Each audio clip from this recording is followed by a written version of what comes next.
Coming to you live from the JRE Tobacco Aladino Mobile Studios, it's the Cigar Pulpit.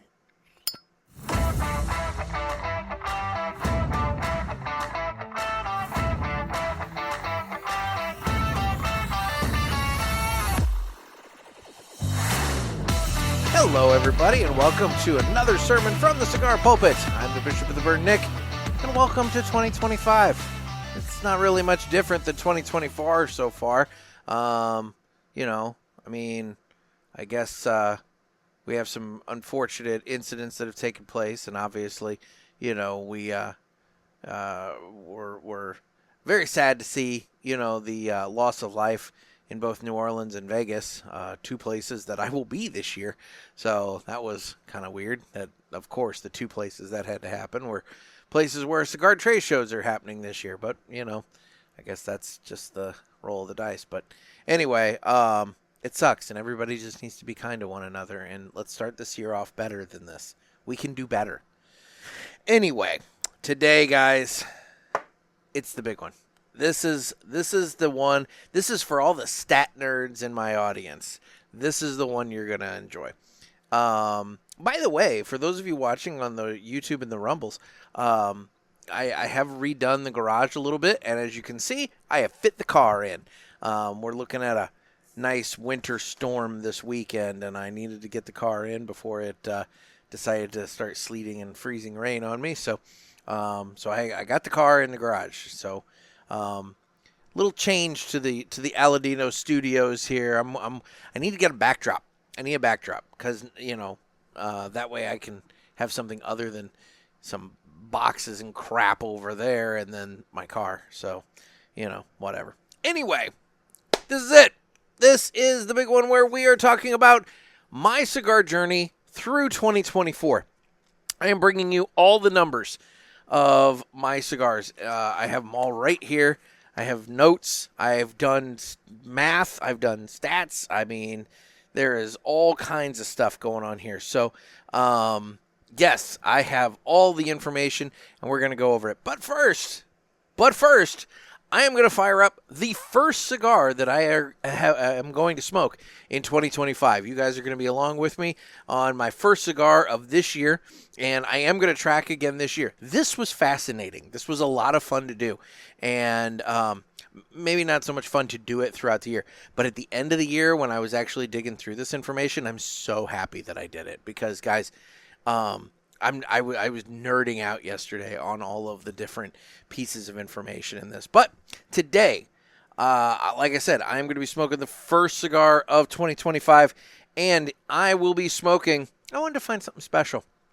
I'll be smoking the Alfonso Extra Añejo number 4. It is classified as a Toro Grande. It's a 6 3/4 by 56.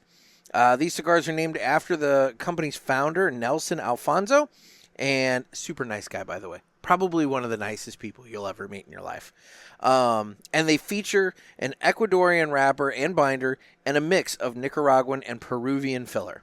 So I am really looking forward to this guy because Nelson and his company, Selected Tobacco, they are the folks that bring you all of the wonderful goodness of the Atabey, the Byron, the Bandolero, and then also the Alfonso.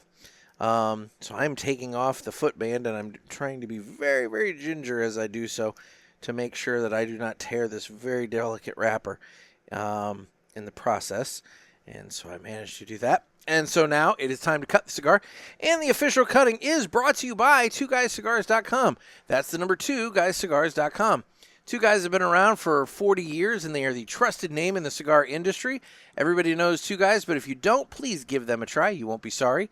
Family owned and operated, 2guyscigars.com does the very best to provide you a great selection, fair prices, and excellent customer service. Please go to 2guyscigars.com for your next cigar purchase. Tell them that the Cigar Pulpit sent you.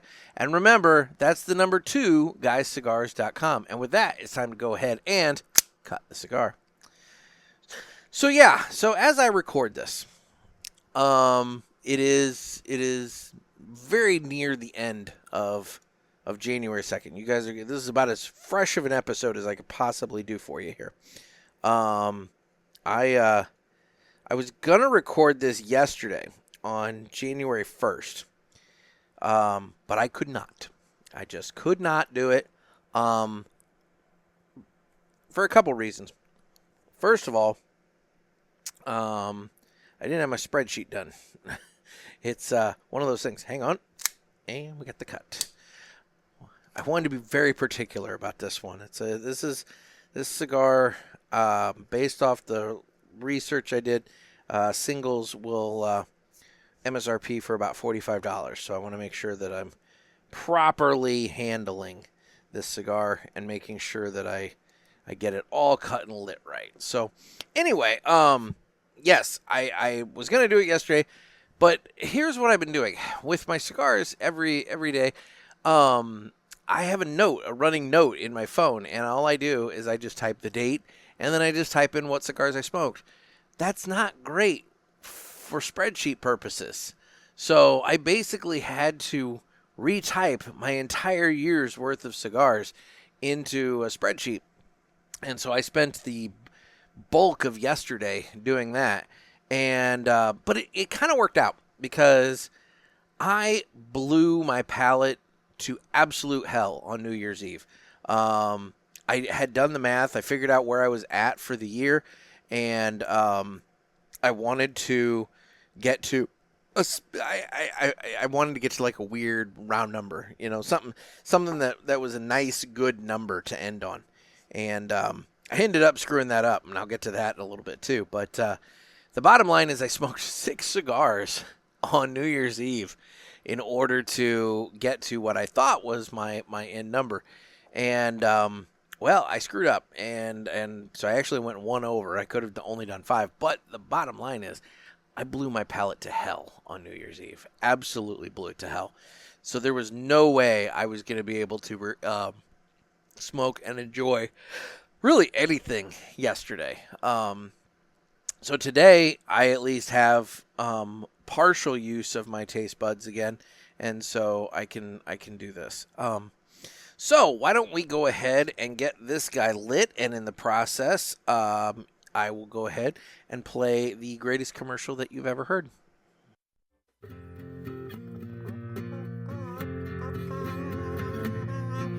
Some say cigars are all the same. It's just not true. It's you I have to blame. Well, I don't know, 'cause what I know, there is a cigar called Aladino Corojo. Aladino Corojo. Aladino Corojo. They say authentic, so we're not confused, while the others say it's a word that's just abused. I guess that's so, they can't compete. At least I'm sure Aladino can't be beat. Corojo. Aladino Corojo. Aladino Corojo. Aladino Cigars uses authentic Corojo tobacco from JRE Tobacco. This is the greatest commercial you ever heard. Yeah. All right. So as I've got this guy lit up, I'm kind of tracking where the smoke goes, because hopefully you guys won't hear this, because I'm going to do my best to get that noise out of the background. But I did get my fan in my window installed, which is part of why I'm facing that direction. If you're watching on the video, why I'm facing the opposite direction as I normally have been, because now, theoretically, as I blow the smoke that way, it will just take the smoke right out of the room with the fan. So that's what I'm hoping. That's the goal. That's what I planned. We'll see. Anyway, so this is fantastic. Right off the foot. Where is it's creamy. It's got, surprisingly, some pepper to it. I didn't really know what to expect. I mean, to view it, to look at it, it looks like a Connecticut. It looks like a very light, very mild cigar. But this thing has got some spice and some kick right off the bat. So I'm looking forward to what this Alfonso has in store for me. So let's just go ahead. Well, you know what? No. Before we get into 2024, we have to do a little bit of business from 2024. I have to get you guys to do a little bit of business to round out 2024. So, the ballot for the Pulpit Parishioners Cigar of the Year, it is now available. You can go, I put the link in the Parishioners group on Facebook. There is a post on Instagram where you can click it, or simply enough, just go over to cigarpulpit.com, and the top post on that is the link to the Google Doc, the Google form. All you got to do, just click the image, and it'll take you right to the Google form. And basically, once you get to the Google form, you put in your email address, and you vote. You vote for your top 5. There are 33 cigars, I believe, that made the list, and the votes are coming in hard and heavy. So make your voice heard. This one, previous years we only had the link in the Facebook group, the Parishioners Facebook group, but I've opened it up, and so now you can access it from the website. You can do the Instagram. I mean, yeah, we want to get some votes in. So head on over there, cast your ballot, and, and next year, if there's a cigar that's missing off the list that, you're like, they missed this one, get your votes in next year. Get your suggestions in. We take nominations for quite a while. I think it was a couple weeks before I closed that off. Built the list, and then admittedly I'm a little late getting the ballot out to you guys this year because somebody else used to handle that, and I had to do it this year, and I had to figure out Google Docs, but I figured it out, and so now you can go over there and cast your ballot. So do so. Get your voice heard, get your nominations in, or your ballots in. Voting will end on January the 15th at end of day, January 15th. So as we transition from the 15th to the 16th, so midnight, whatever, I don't know. It'll end then. So you have 12 days from the day this episode comes out to get your ballot cast. So do so, and only one vote per person. I think Don't flood the ballot box. I don't even think you can, but don't. I mean, this is for fun. Don't jack around with it. But anyway, now that little bit of business is out of the way, let's talk about my cigar smoking of 2024. And like I said, this was a lot of fun to do. It was really interesting to dig into the data, and the data shows a few things. I can clearly see my life in my cigar smoking pattern for the year. So I guess the first thing you guys want to know is how many cigars did I actually consume in 2024? And the answer to that is 826. The reason it's not 825 is because as I was putting my notes together to come out here and do this show tonight, I remembered one that I had smoked. I went back, I verified, I smoked it on the show, and I don't have it on my list. And so I had to add that, and suddenly once I did that, 826. So I guess what I'm going to say right off the bat is I did my best. I did my level best to track my cigars. It was difficult. Pulpit Fest and the New England Cigar Expo, and not so much TPE last year. I didn't do a lot of smoking at TPE, but I plan on making up for that this year at TPE. But it's one of those things where I had some events where I did some heavy smoking, and so that came into play. yeah, the 826 was the final tally. I do feel like I can get that number up next year, and I'll get to that in a little bit once we get to the monthly counts. But I do think that number can increase. Should it? That's a different story, because that's the thing. At 826, I am averaging 2.25 cigars a day, which I don't think that's bad. I mean, the monograph number 9 says 1 to 2 premium cigars a day pose no notable health risk. Well, I'm right in line with that 2 a day. So maybe 825, 826 is the sweet spot for me. But anyway, we'll move on. So, what month was the heaviest? And I counted out. I have total monthly tallies here, and I'm going to go through all of them in a bit. But the heaviest month by far was May, with an even 100 cigars. And I didn't do that on purpose. It's one of those things where I just smoked and I just tracked. And so, if the tallies come through with what they come through with, the tallies come through with what they come through with. So in May, I smoked an even 100 cigars. That was followed by April with 92 cigars. Realistically, what that tells me, and I'll wait for the monthly counts because I'll show you everything there. The lightest month was July with 43, and followed by November with 45. That I can explain. But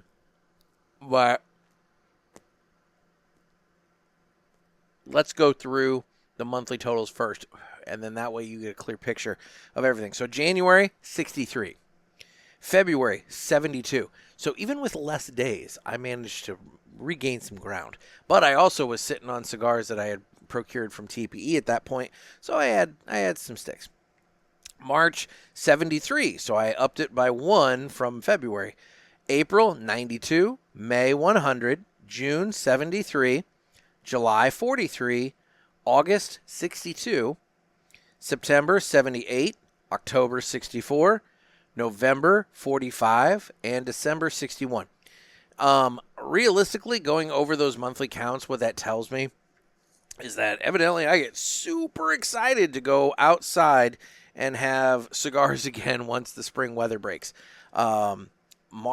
April and May, and even June. I mean, June is the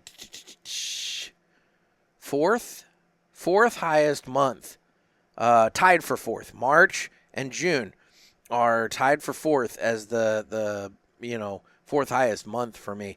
Only September slotted in the third spot, but and I had the expo during September, so that would explain that a lot. But so I get very excited in the springtime. I go out, I smoke cigars outside. I'm as much as I talk about my tent, not my garage, I much prefer sitting outside under the carport, on my patio, wherever I can be, and having my cigars. So, yep.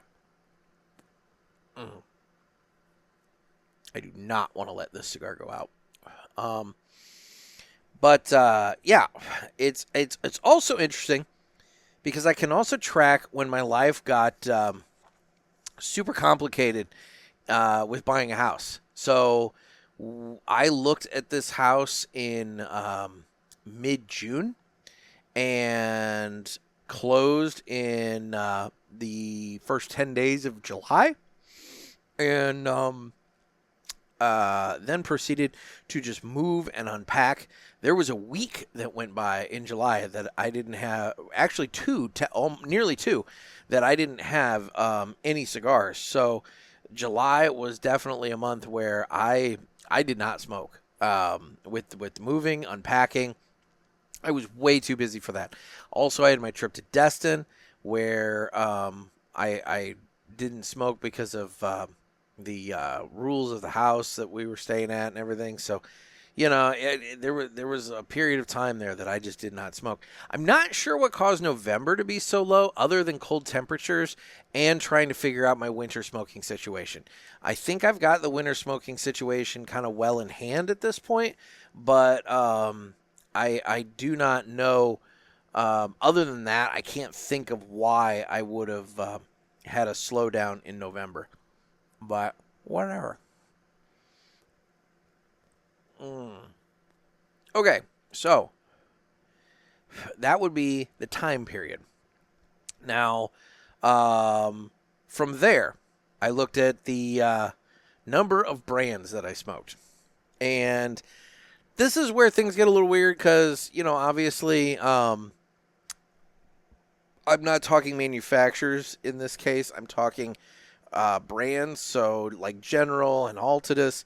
Obviously they have quite a few in their portfolio. Drew Estate has quite a few in their portfolio. Everybody's got quite a few in their portfolio. So, but at the same time, I kind of lumped all of the Drew Estates under Drew Estate. I lumped all of the Perdomos, all the Villigers. But like with Altadis in general, I left them separate. So like Romeo, Julieta, and Punch, are they? I think they're separate companies anyway. But the bottom line is they're separate brands. So listed. So my number here is a little weird. So I smoked 75 different brands of cigar, in 2024. And again, that could be skewed because, for example, Atabey, any of the selected tobacco stuff, since it was distributed by United Cigars, I counted under United Cigars. So when I get to the numbers here and I get to United, for example, that does include Atabey, Byron, Bandolero, and all the other selected tobacco stuff that I smoked in addition to United Cigar brands. So one could make a thing that I may have that screwed up. But the bottom line is I'm saying I smoked 75 brands. I did look at the brands in terms of which one, how they rank. And this is where we're going to get into that. So the top brand by far was Perdomo. I smoked 160 Perdomo cigars in 2024, with the most smoked cigar out of all of the cigars that I smoked in 2024. The absolute most smoked cigar was the Perdomo Habano Sun-Grown Churchill at 98. I smoked 98 Habano Sun-Grown Churchills in 2024. And I can explain why I did that too. That cigar is a great cigar for my drives to and from the printer because I have a long drive to the printer and I can fire that thing up here in my driveway before I leave, and I will be finishing it by the time I get to the printer.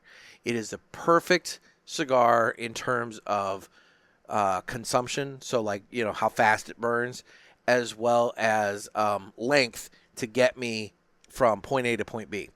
Any other cigar, and I do, and the second most cigar that I smoked, which I'll touch on that in a second, that one also comes into play with this, but I do find that I'm tossing the butt of that one maybe about a little bit before I get to my final destination. I don't mind it as much, but I do. So anyway, so Perdomo came in first place with 160. Second place was J.C. Newman. I smoked a shit ton of J.C. Newman between the Yagua and my second most smoked cigar of the year, the Brickhouse Natural Toro. As I said in the episode that I did with Ed Sullivan, where we were talking about the Cigar Aficionado top 10 or top 25, I smoke the hell out of the Brickhouse Natural Toro when I'm doing my delivery runs. That one, not so much when I'm driving to and from my printer. That one I tend to smoke more when I'm going to and from different post offices and retail locations. It's a good one that I can have in the car, and I'm running from point A to point B to point C, and I'm dropping off newspapers everywhere. So yeah, those are my top two frequently smoked cigars: the Perdomo Habano Sun-Grown Churchill and the Brickhouse Natural Toro. Perdomo and J.C. Newman combined accounted for 33.5% of my total smoking for the year. So like a third of my smoking for the year came from those two companies. Perdomo alone accounted for 19.4% of my total smoking for the year. Third place was United Cigars. Now, again, I did lump the selected tobacco in there, so that might be skewed a little bit. And this is where I will say the power of a box buy comes into play. So in April, I learned that Dave Garofalo was changing the points system for customers at Two Guys, and I had some reward points that I needed to use. And so in the process of doing so, I got a really good deal on a box of the Garofalo Family Reserve Sun-Grown. And so I got that box, and it became kind of, it kind of subbed in for the Perdomo Habano Sun-Grown Churchill and the Brickhouse Natural Toro, and it became like a road stick. I smoked the hell out of it when I was driving, and, it was my go-to, just grab it out of the humidor, have a cigar kind of cigar. And, but that box, the total, I think I've smoked 19 cigars out of that box, according to my little tracker list.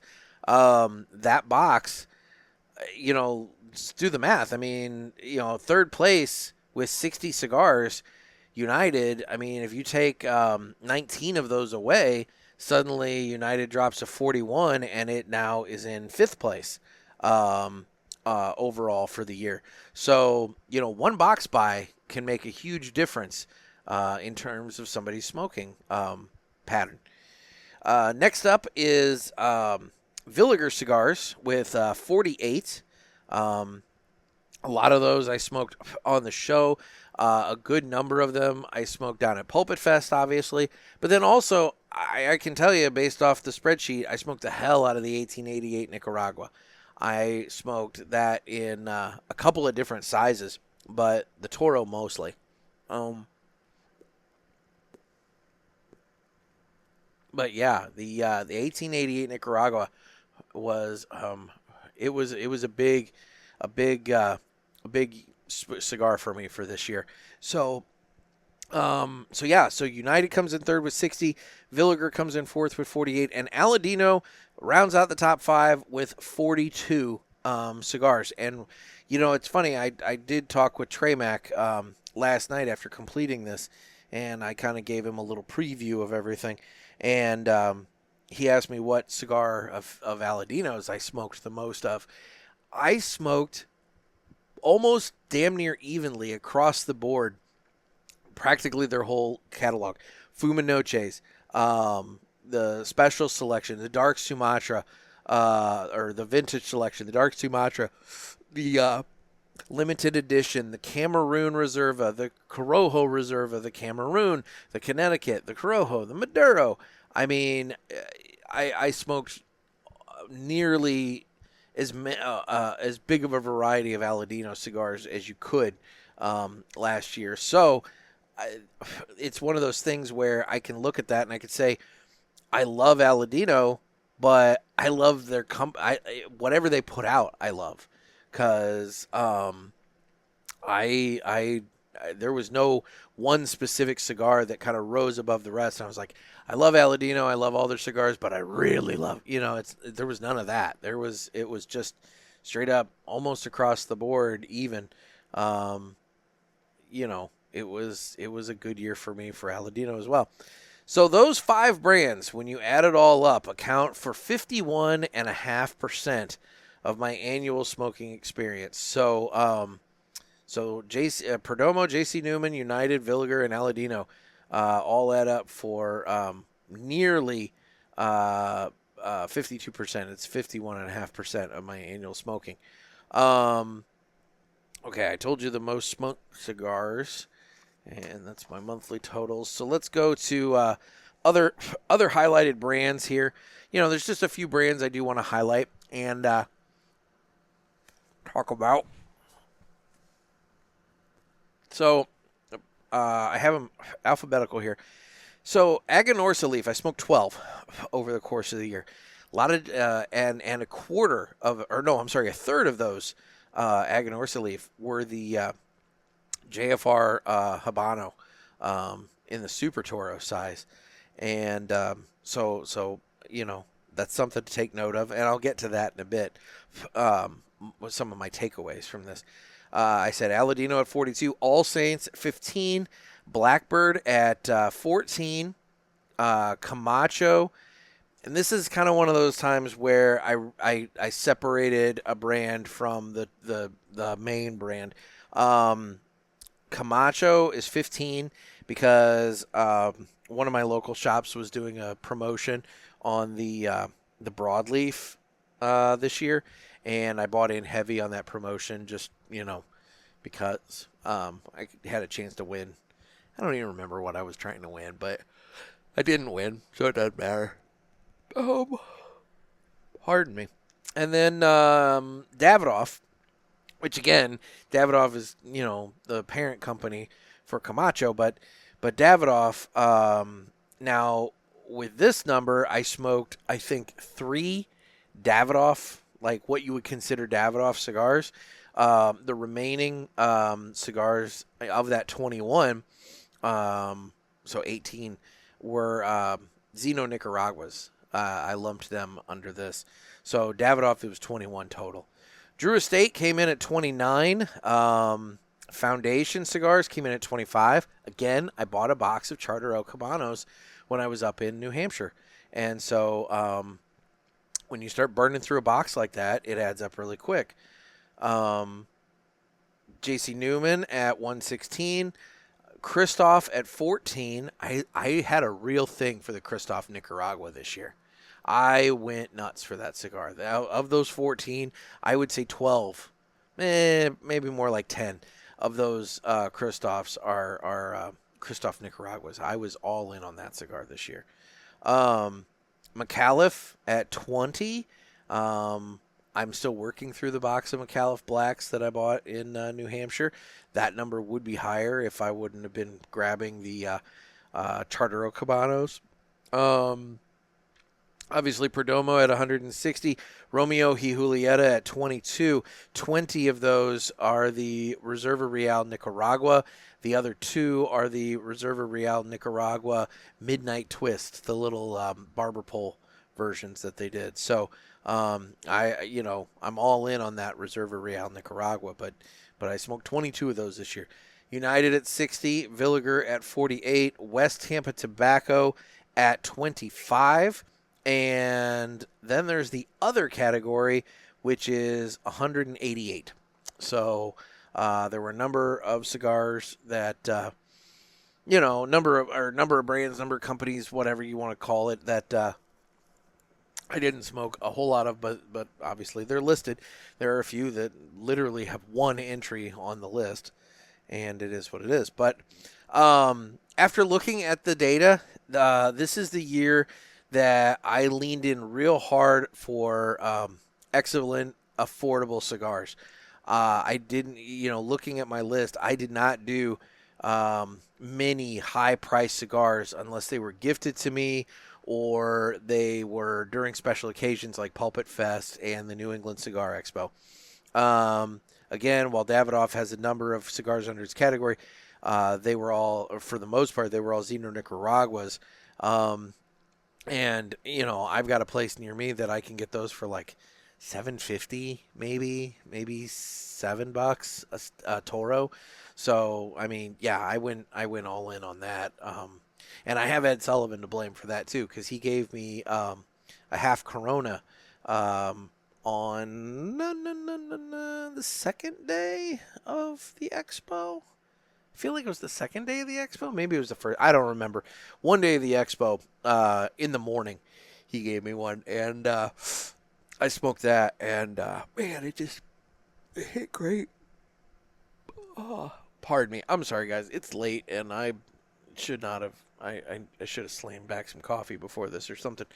Anyway, so then I ended up buying a tin of those half Coronas, which are really, really nice because they already come, clipped, and you just can fire them up. But then from there, there's nobody around me that has the tin, but there is a place that does carry the Robustos and the Toros, so I've just been buying the Toros and smoking those.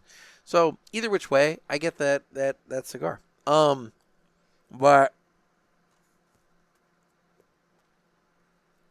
But yeah, that's the rundown. Now in terms of sizes, again, clear-cut winners. I smoked 3 Lanceros this year, so they make my fingers look fat too. I smoked 12 Gordos. Not a fan of the 60s anymore. Back when I became early on in my smoking days, I liked it because I was like, I get so much more tobacco for an extra $1, but it mouthfeel and just everything. I'm not a fan. So 3 Lanceros, 12 Gordos, 78 Robustos, 125 Churchills, of which again 98 of those belong to the Perdomo Habano Sungrown, and then 495 Toros, and then 113 other, meaning Bellicosos and all kind of torpedoes and whatever else. So basically, if it's not a Churchill, Gordo, Lancero, Robusto, or Toro, it's in the other category. But 495 Toros. You can definitely tell where I lean when it comes to smoking experience. Which, we have our preferences, but yeah, it's just but that's 2024 by the numbers. There are some things that I'm going to change for 25, a little bit more data that I want to try and capture. For example, I didn't really get deep into tracking like the wrapper and that kind of stuff. I feel like there's some data that's still out there that would be fun to drill down. I can say based off of looking at the list and the notes that I did take, I am most definitely not a Connecticut smoker. And in terms of Maduros, I don't smoke a ton of those either. I am really, really right down the middle with the sun-grown, the Habanos, that kind of space. So that's where I lean very, very heavily. I don't really do much in the way I'm not saying I don't smoke either Connecticut's or Maduros, but they are not. Neither one of those are going to give any sort of a run for their money against the sun-grown or the Habanos. So, it's just what it is. I mean, especially when 98 of the damn things are Habano sun-grown Churchills, So, such is life. But anyway, that would be 2024 by the numbers. Again, if you guys aren't doing this, it's so early in the year. This is the perfect time to start doing it. Just figure out a way that makes it easy. I'll tell you, after the first month, it becomes like second nature in terms of recording the cigars. You just start doing it and you don't even think about it. And but at the end of the year, when you go back and you study your notes, you're going to be able to see all kinds of trends. For example, like I said, this was not a year that I spent big money on cigars. I mean, the amount of cigars may seem high, for somebody who's one a week cigar person. 826 is going to be like, holy shit, But again, I'm fortunate in my position to be gifted cigars fairly regularly. So, I get ones for the show and various things. So that helps me out in a dollar average. But in terms of the ones that I purchase, those are the ones that are rocketing up the list. Those are the ones that you see most regularly here in my spreadsheet listed. The Perdomo Habano Sun-Grown Churchill, I can get that for under $10. The Brickhouse Natural Toro, I can get that for like right around $7.50. The Zeno Nicaragua, I can get that right around $7 to $7.50. The McAuliffe Black, how about that box? I got a good deal on that. I don't know what it breaks down to, but I can guarantee you it's like under $10. Chartero Cabano, under $10. The Garofalo Family Reserve Sun-Grown that I had bought with my points. I bought it with my points for the most. I mean, like, I paid a little bit, but not much. And so, I was a value smoker this year, and it definitely shows in the numbers. It also shows in terms of brand diversification. Yes, I say that I have 75 different brands listed here. A lot of those are one and outs. There's a lot of one and outs. The ones that I listed off are the ones where I really dove in hard and smoked a lot of those. And so it's one of those things where when I look at it, I can tell that I was fixated on what I knew and what I liked and what I could afford. But then also, this kind of goes to show too regionality. For example, La Flor Dominicana, they're not in a lot of shops around me. They're in a few, but they that was represented with their number count. I'm gonna say it. They're a sponsor of the show, and I love their cigars. A Blackbird, they're not in that many places in St. Louis that I get to, and so their numbers are down versus other places, mostly just due to availability. The brands that have big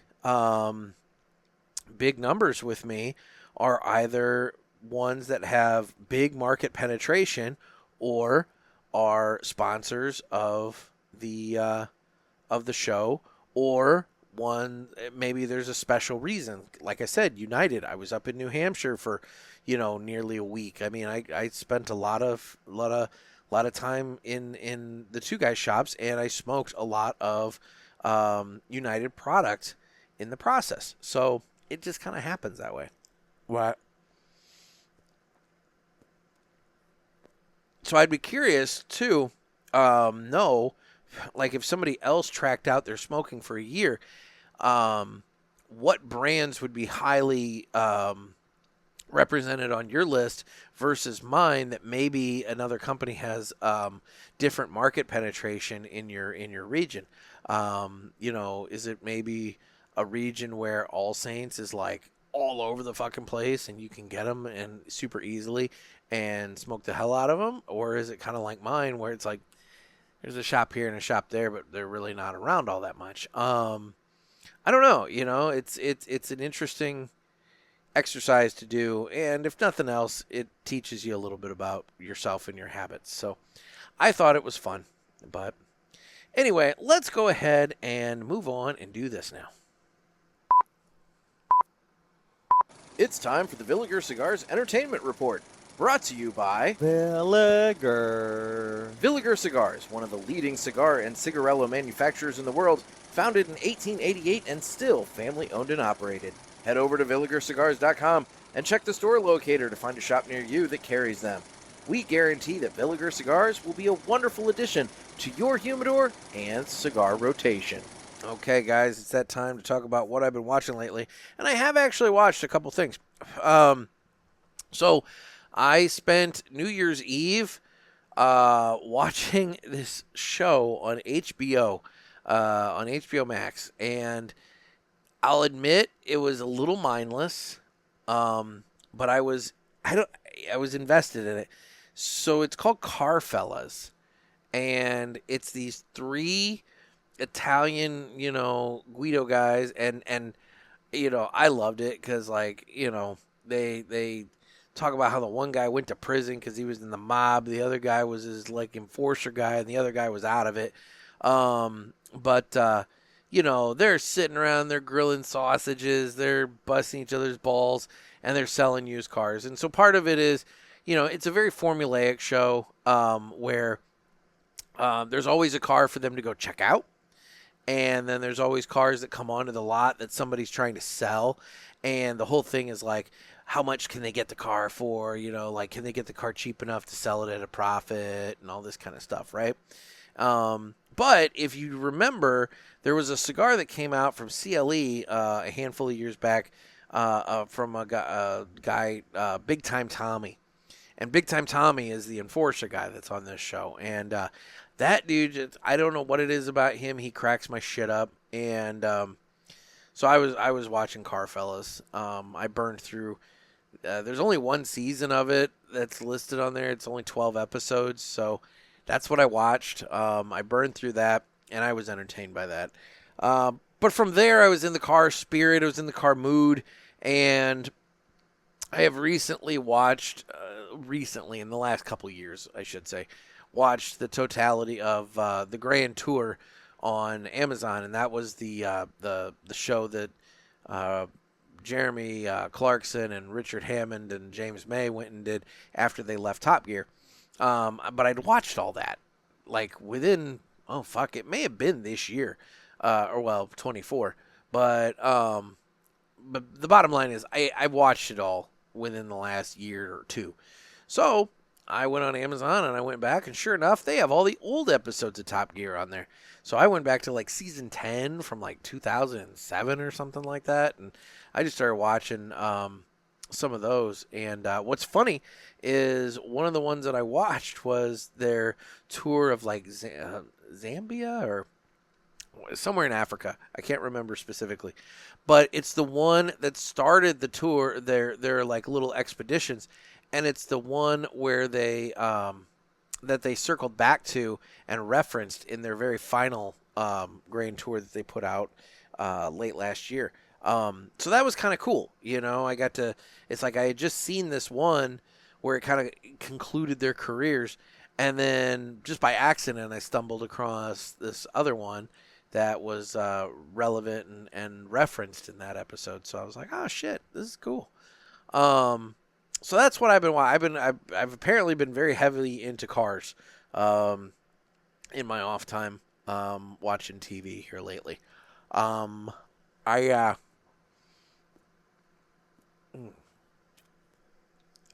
still need to watch Creature Commandos. I've been hearing good things about that. There's one more episode left to come out, so I'll probably just wait and just binge the whole thing at once. And go from there. And then, otherwise, I'm just kind of doing my thing. We'll see what this weekend brings. This weekend is supposed to bring a lot of ice and sleet and snow and everything to the St. Louis area. I do have my son, so I know there'll be plenty of Thomas the Tank Engine and Clifford the Big Red Dog and all these things. But I will say that I'll get in some entertainment time of my own, but we'll see what happens there. Otherwise, I did receive the book that I ordered on the episode with Tremac. This is going to be an interesting read, based just entirely off.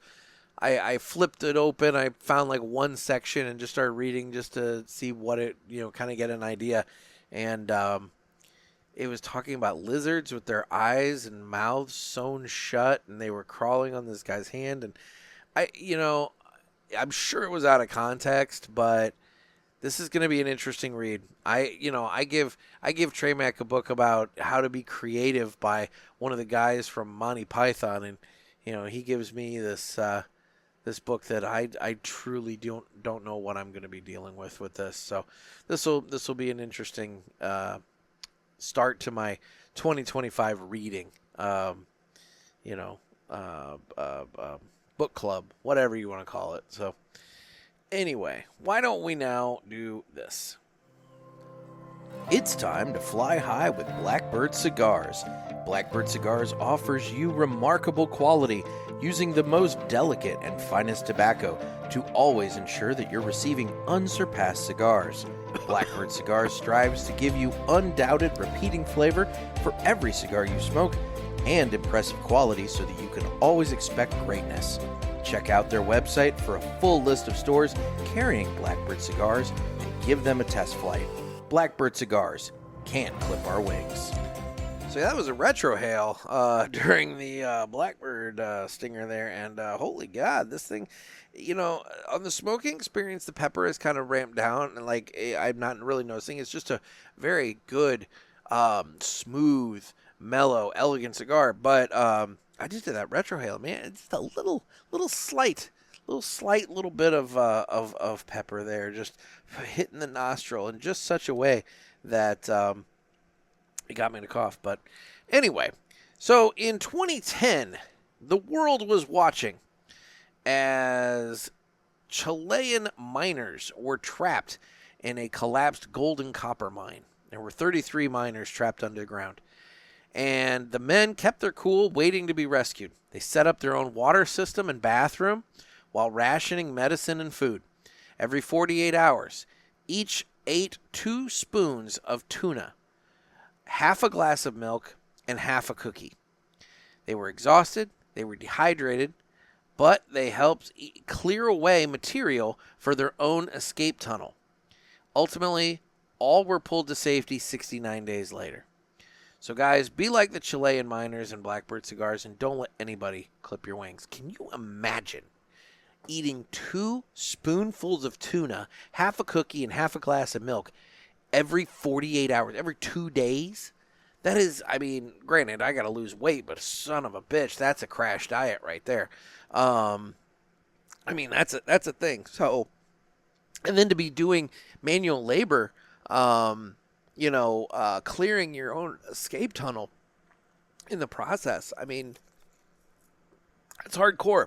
So, good on those guys. Anyway, coming up on the show on Tuesday, Mike Brinker will join me. And Mike has moved down to Georgia. He's gotten settled down in Georgia. And what he has found is that he doesn't quite have the cigar shop selection down there that he had up here. So we talk a lot about kind of making do in a slight cigar desert. I'm not going to say it's a total desert because he does have some options, but it's definitely more sparse than what he's got here. But yeah, so we talk about that on Tuesday. And then from there, I don't know. Oh, wait. Yes, I do. From there, I will be having a week from today, assuming that everything lines up and goes well, I will be having a parishioner on the show. I will be joined by Seth Jones. And Seth is going to be representing all of us parishioners at the meatball competition at Two Guys Cigars in New Hampshire there. Seth is going to be one of the 5 competitors that will be making meatballs and will be judged, and his goal for nothing else is to beat Mr. Jonathan. And they've been having a lot of trash talk in the parishioners group back and forth, and so I'm going to have Seth on the show, and we're gonna discuss his strategy for meatballs and everything, and so hopefully that goes well, and he can represent the pulpit strong at the meatball competition. So that's what we have coming up. I actually have a plan for the next 2 episodes after this. Can you believe it? After that, it gets a little fuzzy. But for right now, I actually have a little bit of a plan. In terms of the socials, I'm available on Instagram at the Cigar Pulpit. I am on Facebook, where we have the Pulpit Parishioners group. You want to get in on that. Twitter/X, I'm on it. I don't really do a lot with it, but I'm on it. If you want to watch the video of this, it is available on Rumble. And if you're not on Rumble, it's basically like YouTube. You can go on there, you can make an account, you can follow me, you get the alerts. It's another video site. I am currently still on YouTube, but every day that goes by could be the day that I get yanked off. Because let's be real, what they gave me a warning on with one episode, I have countless other episodes on there doing the exact same thing. So all they have to do is just look at me, and suddenly they're gonna just nuke my whole account. And then if you are a Spotify user and you want to watch the show, I do have Spotify video available as well. Anyway, the other thing I want to mention is the Ask the Pulpit hotline. Guys, I have no calls. So if you have any questions, comments, concerns, tell me about your Christmas and your New Year. How did your holiday season go? Maybe you tracked your cigars and you want to share some of your information. I don't know. But give me a call on the hotline. Area code 863-874-0000. That's area code 863-874-0000. And give me a call. Let me know what's going on in your life. Tell me about your holidays. Tell me about, your 2024 smoking, if you tracked that.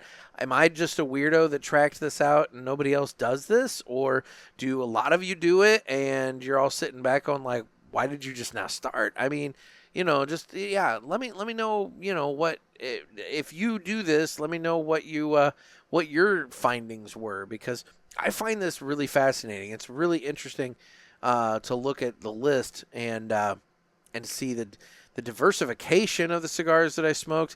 Admittedly, this is probably one of my least diverse years of late. I would say that other years probably were slightly more diverse in terms of the cigars that I smoked, but in 2024, it was what it was. And, but yeah, the monthly counts fascinate me, like which month was heavy. I really do love the spring. I didn't realize that. I'll also say this fall was really rainy. And admittedly, I did not use my fire pit at all this past autumn.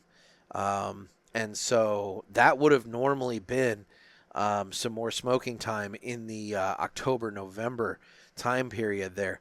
And I didn't really get a chance to do that. So I'm thinking that played into my totals for October and November. Because just looking at it, between October and November, I smoked 109 cigars total. Whereas in May, I smoked 100 cigars. So I did in 1 month what I did in 2 months later in the year. So weather counts for a lot. I'll also say that having moved and everything, I am not really hitting up lounges all that much anymore. I'm a purchase and go cigar smoker now. I'm smoking at home, and I think that also is a little representative of this list too, because when you look at like I was saying earlier about availability, Perdomo and JC Newman and some of these other brands, the closest humidor I have to my house right now is I have a Total Wine, like a minute and a half away from my house. So I'm hitting Total Wine a lot. 3 to 4 minutes away from my house, there is a cigar lounge. The owner there, he's all in on Drew Estate, loves Drew Estate. You can tell because he's like super heavy on Drew Estate. Every other brand, he maybe has a couple of facings. So I don't know if he's using like a distributor for everybody else, but he's got a relationship with the Drew Estate rep. Doesn't matter. It's none of my business. But with his place, I find something that I like to smoke, but it's not like I go there for this rich, deep catalog of cigars that I can pick from. I mean, look, if I want to find somewhere that's got practically every size of Liga Privada, I can go to that guy. But if I want to find anything other than maybe the Perdomo 10th anniversary Maduro or the Lot 23 Maduro, I'm not going to go to him because that's all he carries from Perdomo, for example. It's just one of those things that you just kind of learn where to go. And so I've been hitting up Total Wine quite a bit. And so, you just kind of figure it out. But it's interesting to look at. I'm fascinated by it. Hopefully I didn't bore you guys completely to tears.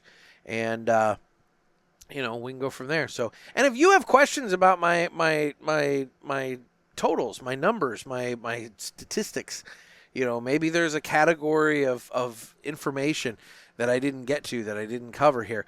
Call the hotline, let me know, or shoot me a message and let me know, and we can. I'll look into it. I'll crunch more numbers. I like the data. I like the stats. Anyway, one final reminder before I go, guys, head over to cigarpulpit.com and cast your votes for the Parishioners Top Cigars of 2024. There are some really, really fine cigars on that list, and if you dig it, put your vote in. Let your voice be heard. Again, voting will go through the end of day, January 15th. So you've still got plenty of time. You got 12 days from the day this episode comes out to get your vote in and to let me know what you think should be the cigar of the year. Anyway, guys, thank you so much for taking time out of your day to listen. I really do appreciate it. And this has been another sermon from the Cigar Pulpit. Everybody stay safe and stay smoky.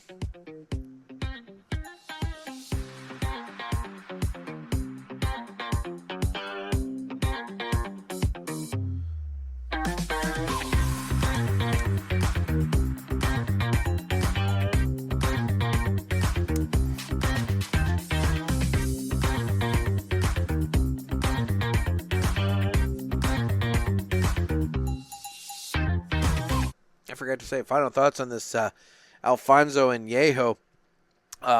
This is such a great cigar. You can tell that it's from Selected Tobacco. It's smoking wonderfully. Even out here in my garage where I have a little heater going next to me, I got the fan pulling, which, by the way, that fan is pulling that smoke really, really well. I'm really happy with that purchase. That was a $55 fan that, admittedly, while it was a giant pain in my ass to get it from Lowe's, it works. I'm happy with it so far. It's aiming outward, so it's pulling the smoke out the window. It's doing its job. But this cigar, it's smoking great. Burn line on it is pretty tight. All things being equal, I haven't been giving it the attention that I think it needs, but I'm gonna finish it before I go in and edit this. So, anyway, guys, thank you so much for taking time out. Have a good one.